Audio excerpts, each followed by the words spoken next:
Salutations, my name is Ryzen, and this is part 5 of my Let's Play 100% of Lost in Shadow. I have to switch the screen over from my PC when I hit record. There we go. Alright, let's dive right in. Low outer wall. Nice view there.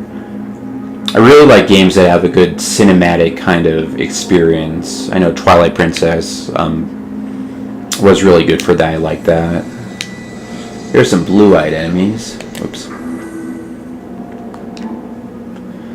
If they have blue eyes, you can't hurt them with your sword, basically, is what that's saying. You have to use the castle's traps, which conveniently is located right here. Yeah, a lot of this game is very puzzle-oriented. You have to be sure to turn off the trap so you can get past too. It's a hard game too. The combat you saw before was pretty easy, but I think it gets hard pretty quickly if I remember correctly. This is on hard mode, so I'll probably die a few times just to tell you guys. But I like challenging games, so that's okay. There's a balloon fighter. You guys ever play the balloon fight game? Oops, it's a gauntlet area.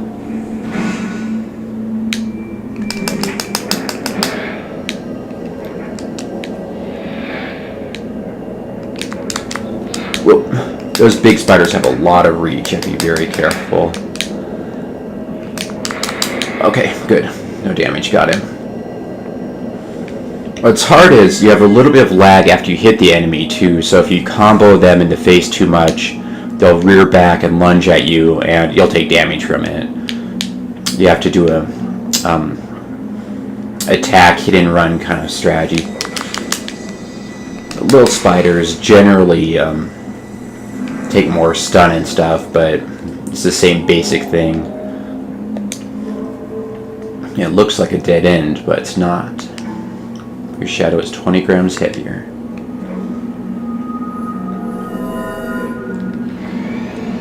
There we go.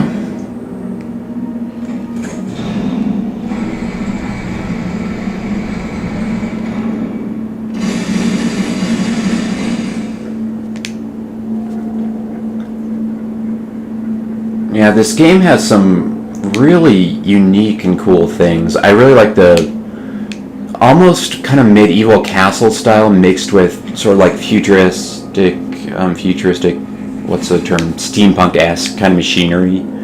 It's fun to try and figure out exactly what's going on and like what year it is and stuff. As far as I can tell, it's like a alternate world, and I don't know, there's not much more to say about it than that. Kind of like the Final Fantasy games, you know. I think this is a gauntlet kind of area. You have to be real careful on these. Enemies should appear, yep. You get a little bit of, an edge on enemies. When they're appearing, they'll fall, and when they fall, whoa, arrows. When they fall, oh, took some damage. Want to be real careful. You get a free hit on them, but you have to be quick about it too. You can see I only took one hit. There's my health up there. It took about a third of my health, so I got a little bit back, but the game gets hard. I'm playing on hard mode too. You have to be really careful. Don't want to YOLO anything. Here's some spikes up there so I can't jump.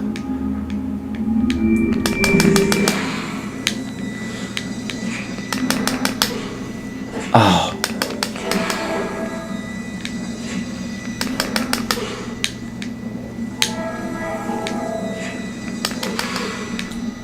Yep, you don't have much life, and the enemies are cruel.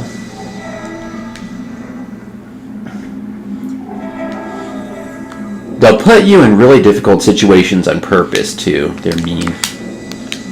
So you have to be real careful as you progress through. It gets a lot harder, too. These are just the first few stages.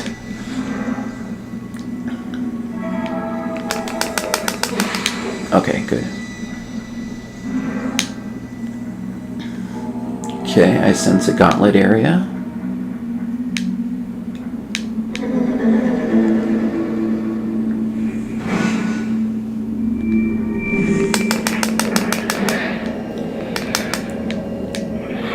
Okay, good.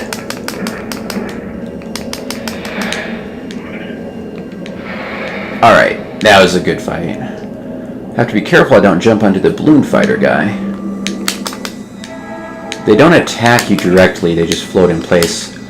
It's actually a good way to get more health back, is just attack the balloon fighter guys, get a little bit of easy experience.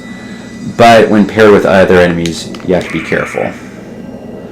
Now this spider over here is surprisingly, I can't tell if it's close or far. I guess it's close, but the shadow's stretched, so you have to be really careful. I think I have a guaranteed 3-hit combo on him. They hit you hard too, you have to be real careful. Come on.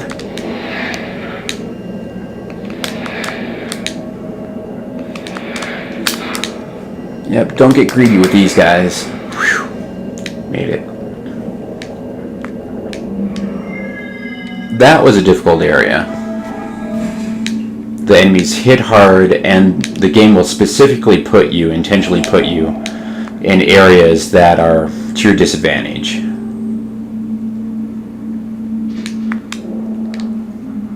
Okay, don't want these shadow things to hit me.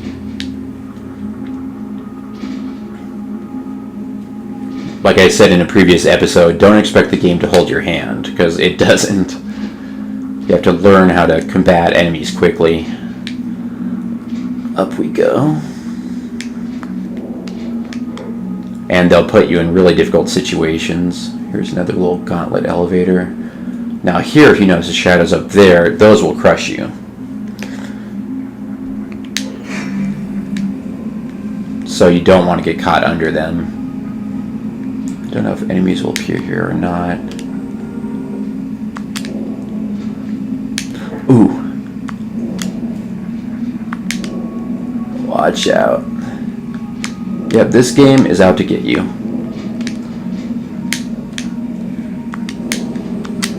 Ah. Gotta be careful. There's the monitor eyes. Once you get all 3 monitor eyes, it's a pretty good guess, too blurry to read, that the level's about over.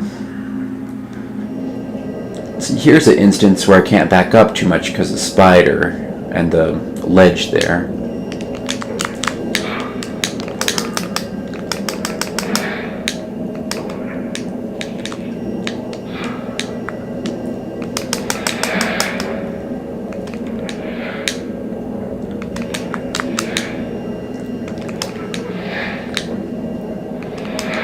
Those spiders can actually block too. If you hear a Kong kind of metal sound, it means that an enemy blocked your attack and you have a little bit of stun. Oh good, I leveled up. Yeah, it's a hard game, but it's a very fun game. If you find the game too hard, you can actually change the difficulty as you're playing too. So that's a nice touch. It's something that actually could be incorporated in games a lot more. I'm going to keep it on hard for now.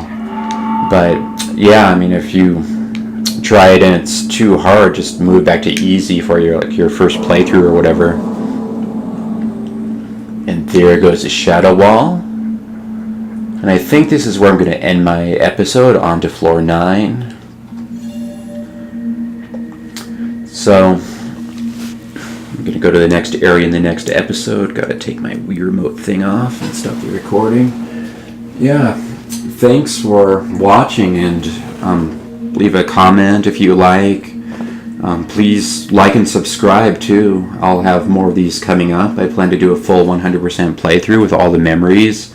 Hopefully I can keep it on hard mode the entire time. Won't wuss out, but it's a pretty difficult game, but it's a fun game. If you have a Wii, I recommend getting it, or borrowing it, maybe renting it or whatever. Get a used copy. It's definitely worth playing, and I'll see you guys next time. Farewell.